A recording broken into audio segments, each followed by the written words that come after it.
காய்கறி பயிர்கள் சாகுபடியில் விதைகளை நோய் தாக்குதல் இன்றி தேர்ந்தெடுப்பது தரமான உற்பத்திக்கு மிகவும் அவசியம். வயல்களில் அவ்வப்போது தென்படுகின்ற பூச்சி மற்றும் நோய்களை கட்டுப்படுத்த பரிந்துரைக்கப்பட்ட பயிர் பாதுகாப்பு முறைகளை கடைபிடிக்க வேண்டும். மேலும் சீரான பயிர் வளர்ச்சியின் மூலமே பாதுகாப்பான மற்றும் தரமான விளைச்சலை பெறலாம். அந்த வகையில் இன்றைய வேளாண் தொழில்நுட்ப பகுதியில் கத்திரியில் பயிர் பாதுகாப்பு முறைகள் குறித்து விளக்குகிறார் காஞ்சிபுரம் மாவட்டம் காட்டுப்பாக்கம் வேளாண்மை அறிவியல் நிலைய பயிர் நோயியல் உதவி பேராசிரியர் முனைவர் காயத்ரி சுப்பையா அவர்கள்.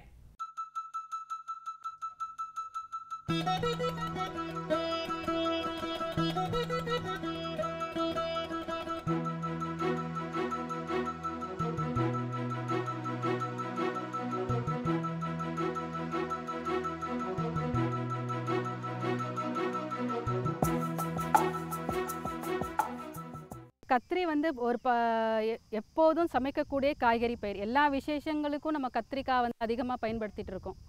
கத்திரி சாகுபடின்னு பார்த்திங்கனாவே பூச்சியும் நோய் தாக்குதலும் அதிகமாக வரும். அதுக்கு நம்ம நிறைய பூச்சிக்கொல்லிகள் வந்து பயன்படுத்துவோம். இன்றைக்கி பார்த்திங்கன்னா ஒருங்கிணைந்த பயிர் பாதுகாப்பு முறைகள் பற்றி நம்ம சொல்ல போகிறேன். கத்திரின்னு எடுத்துக்கிட்டோம்னாவே பூச்சின்னு பார்த்தோம்னா தண்டுப்புழு, காய்ப்புழு, முள்வண்டு, ஹடா வண்டுன்னு சொல்லக்கூடிய வண்டு, அதே மாதிரி வந்து தத்துப்பூச்சிகள் தாக்குதல் அதிகமாக இருக்கும். நோயின்னு பார்த்துக்கிட்டோம்னா நாற்றழுகல் நோய், இலைப்புள்ளி நோய், சிற்றிலை நோய் என்ற மாதிரி நோய் தாக்குதல் அதிகமாக கத்திரி பயிரில் வரும். அதே மாதிரி ஆல்டர்னேரியா இலைப்புள்ளி நோய் தாக்குதலும் அதிகமாக இருக்கும். இந்த பூச்சிகளையும் நோய்களையும் கட்டுப்படுத்துறது தான் வந்து இன்றைக்கி ஒருங்கிணைந்த பயிர் பாதுகாப்பு முறைகளை பற்றி சொல்ல போகிறேன்.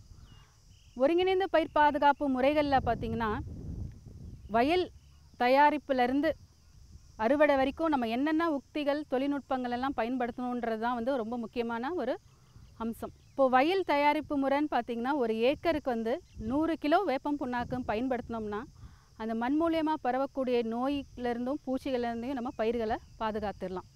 அதே மாதிரி மண்ணுக்கு வந்து சூடோமோனாஸும் ட்ரைகோடர்மா விரிடியும் 1 கிலோ தலா 1 கிலோ ஒரு ஏக்கருக்குன்ற மாதிரி எடுத்து மண்ணோட கலந்து நம்ம வயலில் போட்டதுக்கப்புறம் பயிரை வந்து நடவு செஞ்சோம்னா இந்த மண் மூலியமாக பரவக்கூடிய நாற்றழுகல் நோய் இல்லை விதை மூலியமாக பரவக்கூடிய புள்ளி நோய்கள், இலைப்புள்ளி நோய்கள், அந்த மாதிரி நோய்கள்லேருந்து பயிரை காப்பாற்றிக்கலாம். இதையும் தவிர முக்கியமாக நம்ம என்ன கவனிக்கணும்னா மண்ணுக்கு தேவையான உரங்கள் இடணும். இப்போது எல்லா இடத்துலையும் மண் பரிசோதனை பற்றி அதிக அளவில் நம்ம சொல்லிகிட்டு இருக்கோம். எதனால் மண் பரிசோதனை செய்ய சொல்கிறோன்னா நம்ம மண்ணில் என்ன விதமான உரங்கள் இருக்குது, சத்துக்கள் இருக்குதுன்னு தெரிஞ்சுக்கிட்டு நம்ம மண்ணுக்கு உரங்கள் போட்டோம்னாவே போதும். இந்த பூச்சி தாக்குதலும் நோய் தாக்குதலும் அதிகமாக நம்ம பயிரை காப்பாற்றிக்கலாம். ஏன்னா அளவுக்கு அதிகமாக நம்ம தலைச்சத்து பயன்படுத்துறதுனால இந்த தலைச்சத்து மூலியமாக என்ன ஆகும்னா பூச்சி தாக்குதலும் நோய் தாக்குதலும் அதிகமாக இருக்கும். அதனால் தலைச்சத்துகள் பயன்பாட்டை வந்து நம்ம மண்ணில் எவ்வளோ தலைச்சத்து, சாம்பல் சத்து, அதே மாதிரி மணிசத்து இருக்குதுன்னு தெரிஞ்சதுக்கப்புறம் நம்ம மண்ணுக்கு உரங்கள் போட்டோம்னா தேவையில்லாத பூச்சி தாக்குதலும் நோய் தாக்குதலும் நம்ம தடுத்துக்கலாம். இன்னொரு முக்கியமான அம்சம் என்னென்னா விதை நேர்த்தி. இப்போ விதை நேர்த்தின்றது வந்து ஏன்னா எல்லா இடத்துலையும் விதைகளை நம்ம வாங்குகிறோம், இல்லை நம்ம சொந்த விதைகளே பயன்படுத்துகிறோம். இப்போது விதைகளில் வந்து சில பூச்சிகளோட முட்டைகளோ இல்லை நோயோட கிருமிகளோ நுண்ணுயிர்களோ இருக்கும். அந்த மாதிரி இல்லாமல் தடுக்கிறதுக்கு தான் நம்ம விதை நேர்த்தி செய்ய சொல்கிறோம். இப்போ விதை நேர்த்தின்னு எடுத்துக்கிட்டோம்னா 1 கிலோ விதைக்கு வந்து 10 கிராம் சூடோமோனாஸ் இல்லாட்டி 4 கிராம் ட்ரைகோடர்மா விரிடியை வந்து பயன்படுத்தணும். விதையோட கலந்து விதை நேர்த்தி செஞ்சதுக்கப்புறம் நீங்கள் விதைச்சிங்கனாவே போதும். இந்த மாதிரி விதை மூலியமாக பரவக்கூடிய நோய்களை நீங்கள் தடுத்துக்கலாம். அடுத்தது வந்து கத்திரியில் அதிகமாக வரக்கூடிய பூச்சின்னு பார்த்தோம்னா தண்டுப்புழு, காய்ப்புழு. இப்போ தண்டுப்புழு, காய்ப்புழுனால அதிக மகசூல் உங்களுக்கு கெடுறதுக்கு நேரிடும். அதனால என்ன பண்ணுறோன்னா விவசாயிகள் அதிக லெவலில் வந்து நம்ம பூச்சிக்கொல்லிகளை பயன்படுத்துகிறோம். இப்போ தண்டுப்புழு, காய்ப்புழுகள் வந்து கட்டுப்படுத்துறதுக்கு என்னென்ன தொழில்நுட்பங்கள் வந்து பின்பற்றலாம்னு பார்த்திங்கன்னா இனக்கவர்ச்சி பொறிகள். இப்போ நம்ம இந்த வயலே பார்த்திங்கன்னா நிறைய இடத்துல இனக்கவர்ச்சி பொறிகள் வச்சுருக்கோம்.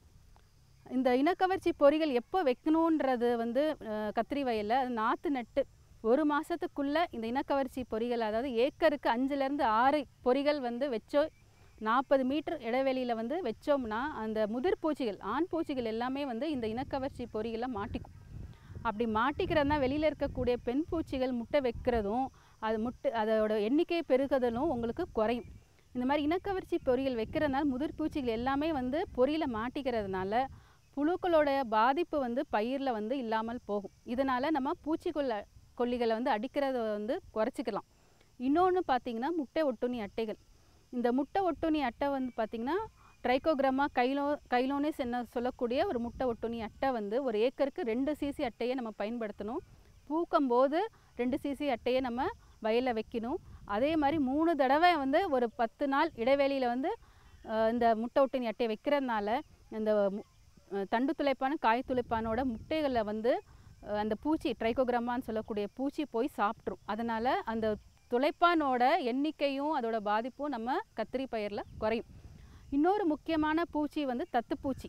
இப்போ கத்திரி பயிரில் எல்லா இடத்துலையும் இந்த தத்துப்பூச்சி பாதிப்பு அதிகமாக வருது. இந்த பூச்சி என்ன செய்யும்னா ஒரு விதமான நோய் அதாவது சிற்றிலை நோயை வந்து அதிகமாக பரப்பும். இந்த சிற்றிலை நோய் வயலில் வந்துச்சுனாவே இலைகள் எல்லாம் சிறுத்து காணப்படும். அதே மாதிரி பூக்கள் வந்து சரியாக வராது. அதே மாதிரி காய்ப்பிடிப்பும் இருக்காது. இந்த மாதிரி நேரத்தில் அந்த நோயுள்ள செடி வந்து நம்ம வயலில் இருந்துச்சுன்னா இந்த நோய் வந்து எல்லா இடத்துக்கும் பரவ ஆரம்பிச்சிடும். அதனால் இந்த தத்துப்பூச்சினால் பரவக்கூடிய இந்த சிற்றிலை நோய் வராமல் தடுக்கிறதுக்கு என்ன ஒரு முக்கியமான வேலை பண்ணலான்னா மஞ்சள் ஒட்டு பொறிகள். இப்போ மஞ்சள் ஒட்டு பொறிகள் வந்து என்னென்னா மஞ்சள் கலரில் வந்து நம்ம ஒரு டப்பா எடுத்தோ அதை பெயிண்ட் அடித்து அது மேலே எண்ணெயோ கிரீஸோ தடவி வயலில் அங்கங்கே ஒரு 5-6 இடத்துல வச்சுட்டோம்னா போதும்.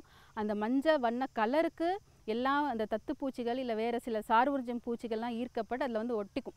அப்படி ஒட்டிக்கிறதுனால அந்த பூச்சிகளோட நடமாட்டம் வயலில் குறையும். அதே மாதிரி அந்த பூச்சிகள்னால் ஏற்படக்கூடிய பாதிப்புகளும் உங்களுக்கு வயலில் குறையும். அதே இந்த சிற்றிலை நோய் அந்த மாதிரி நோய் பரவாமலும் உங்களுக்கு வயலில் இருக்கும். இன்னொரு பூச்சி என்ன பார்த்திங்கன்னா முள்வண்டு.